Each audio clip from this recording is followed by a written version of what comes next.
the World Trade Organization is hurtling towards crisis. Set up more than 2 decades ago to break down protectionist barriers and to ensure countries play by the rules of international commerce, the WTO is firmly in Donald Trump's isolationist sights. Up to now, the White House has been waging war by stealth. Trump has garnered the big headlines for his broadsides against China, the European Union, and Canada, while at the same time conducting a quiet war against the WTO. But now the president has aired his discontent publicly, warning that the US will pull out of the WTO unless it treats America better. If they don't shape up, I would withdraw from the WTO, Trump said in an interview with Bloomberg. This matters to every one of the WTO's 164 members, but it matters especially to Britain, which has said it would be prepared to trade with other EU countries on WTO rules if it proves impossible to negotiate a bespoke Brexit deal. In fact, in little more than a year's time, the WTO could become ineffective, opening the way for a trade free-for-all in which countries can engage in unfair trade without any legal restraints. This comes at a time when relations between Washington and Beijing are worsening. China has, rightly, come to the conclusion that Trump sees trade as a modern way of prosecuting the containment strategy used by the US against the Soviet Union during the Cold War. But it is the existential threat to the WTO that poses the risk of a full-scale global trade war. The root cause of the problem is something arcane, the WTO's system for settling disputes between member states, which up until now has been considered one of the achievements of the last successfully complete global trade negotiations, the Uruguay Round, signed in 1994. The new procedure, which was strongly supported by the US during more than 7 years of talks, has 2 stages. If a country brings a complaint against another member that cannot be resolved by bilateral agreement, it is initially dealt with by a disputes panel. The panel makes a ruling, but states can appeal against the decision. The WTO's appellate body then adjudicates and its decisions are final and binding. Trump has claimed that the US has been badly treated by the appellate body, but this is not true. As a nation of lawyers, the US has been good at fighting its corner at the WTO and wins more times than it loses. It is also in the privileged position of knowing that one of the appellate body's 7 members is always an American. The real gripe of Washington is that over the years the appellate body has increasingly been making trade laws rather than enforcing the ones that already exist, thus encroaching on national sovereignty.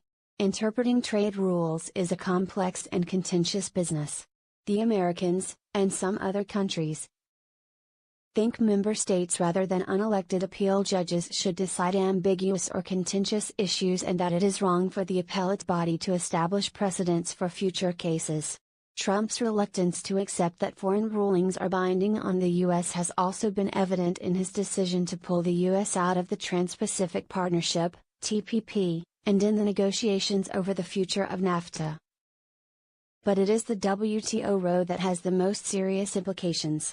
Under WTO rules, the appellate body has 7 members, each elected for 4-year terms, which can be renewed once.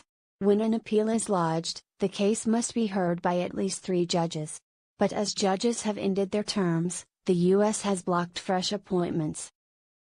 The list of judges is already down to 4 and will be down to the minimum of 3 when the Mauritian member, Sri Babu Chekatan Servansing, retires at the end of September. 2 more members will go by the end of next year, at which point the appeals process will come to a halt. The Peterson Institute, a Washington-based think tank, explained the implications in a recent paper. Should that happen, the WTO would lose its system of final appellate review, and its panel rulings would seldom become binding. Aggrieved countries would then lose their legal rights under WTO rules. Failure to resolve this crisis thus runs the risk of returning the world trading system to a power-based free-for-all, allowing big players to act unilaterally and use retaliation to get their way. Trump might think America would do better under the law of the jungle, but he is wrong about that. He would pave the way for the global economy's other big beasts, China, the EU, and Japan, to use unfair trade practices against the US without any legal constraint. US unhappiness with the mission creep of the WTO appellate body predates Trump and, as the tacit support for its stance from other member states shows, is not without merit. There are ways out of the current impasse. The Peterson Institute paper says one way forward would be for the appellate body to submit matters of legal uncertainty to WTO committees for further discussion and negotiation by member states. This, though, presupposes that the U.S. is actually interested in remaining a WTO member and that the other 163 members want the U.S. to stay. At present, many would say good riddance if Trump walked. But the stakes are high. The WTO would stagger on without the US but would become a zombie organization.